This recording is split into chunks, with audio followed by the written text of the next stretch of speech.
E aí, animados com a nossa quinta aula do curso de Lógica de Programação? Nessa aula eu vou falar com vocês a respeito de fluxograma, das definições e como usar ele nos nossos algoritmos.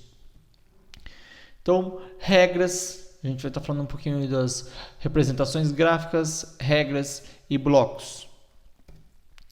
Primeiro, o meu fluxograma, ele sempre vai começar com um início e um fim. Então, principal e fim.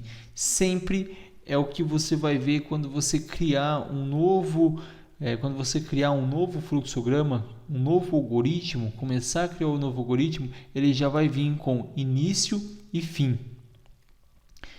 Aqui eu estou mostrando para vocês, apresentando como é a representação da definição de uma variável, o momento que você cria uma variável. Lembrando que variável é aquele espaço que nós criamos na memória dentro do algoritmo que pode ser armazenado algum tipo de dado.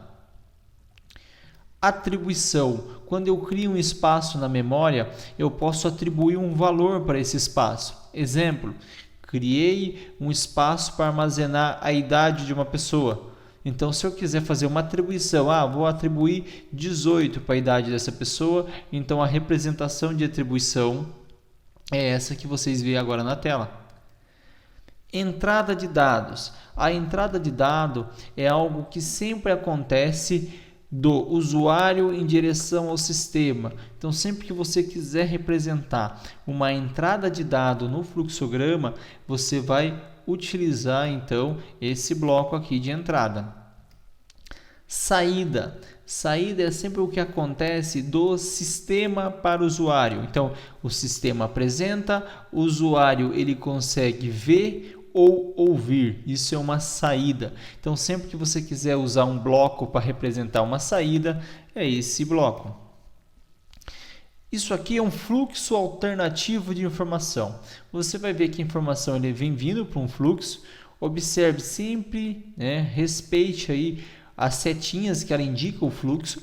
Então, o fluxo veio do principal, no caso poderia ter alguma coisa antes. Quando chega numa alternativa, ele vai decidir para que lado vai o fluxo. Então, se a alternativa for verdadeira, o fluxo segue para o lado verdadeiro. Caso a alternativa seja falso, o fluxo segue para o lado falso.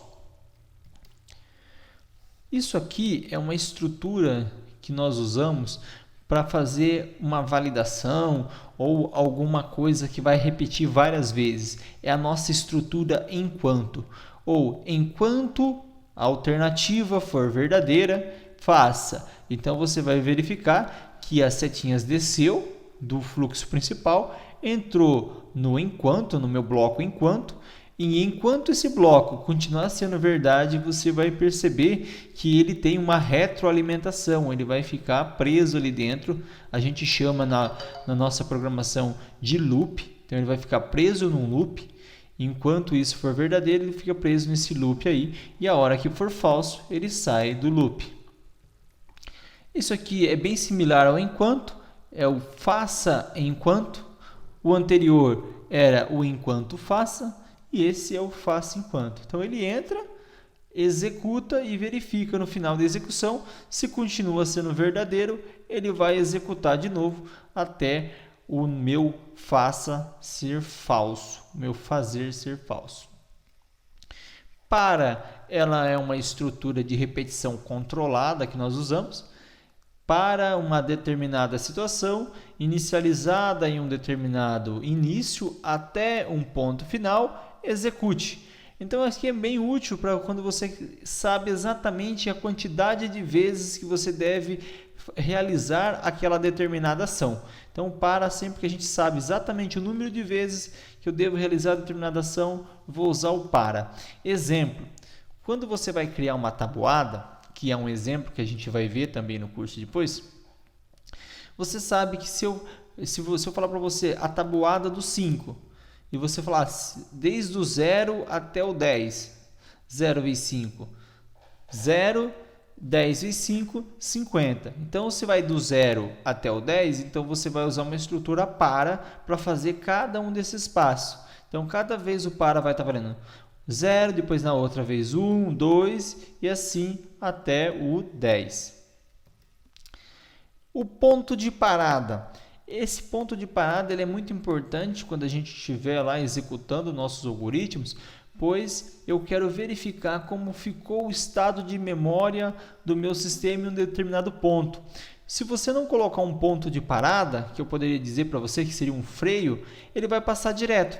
E aí você não vai conseguir observar o que você quer. Então, esse ponto de parada é bem interessante quando você quer parar o seu algoritmo em determinado ponto para observação. Só abrindo aspas aqui, ele não é útil quando você vai criar um sistema final. Ele é mais durante o tempo de criação para você verificar como está ficando os dados na memória. Comentário. Senhores, é muito importante trabalhar com comentário. Todos os programas, conforme eles vão ficando muito grande, você pode ir colocando os comentários no seu programa para mostrar para quem for dar manutenção futuramente no algoritmo que você fez, o que cada bloco está fazendo. Então o comentário ele é muito útil para você ir dizendo o que você fez em cada um dos seus blocos. E chamada. Nós iremos mostrar como usar a chamada do meio do curso em diante. Chamada é um fluxo alternativo de informação que você chama ele para o fluxo principal. Ou seja, você cria um algoritmo alternativo especializado em realizar apenas uma determinada função e quando você precisa, você chama ele para o fluxo principal. Exemplo, você precisa de um algoritmo que valide o seu CPF. Você vai criar esse algoritmo separado do fluxo principal. Então, o que esse algoritmo faz? Ele recebe um número de CPF e a única coisa que ele retorna para você é se esse número ele é válido ou é inválido. Então, para você não colocar toda a validação no fluxo principal, que seria muita codificação, você cria um fluxo alternativo, coloca toda a validação desse algoritmo no fluxo alternativo e quando você precisar dessa validação, você chama ele no fluxo principal. Isso aqui é bem útil, a maior parte dos programadores usam muito isso, nós chamamos de função ou procedimento ou até mesmo método. A gente vai ver isso lá também do meio do curso em diante. Então, o que nós vimos nessa aula? Nessa aula nós vimos o que é o fluxograma, algumas regrinhas de como aplicar e como usar e quais são os blocos que nós vamos utilizar então durante as nossas aulas. Obrigado por essa aula e eu vejo vocês numa próxima aula.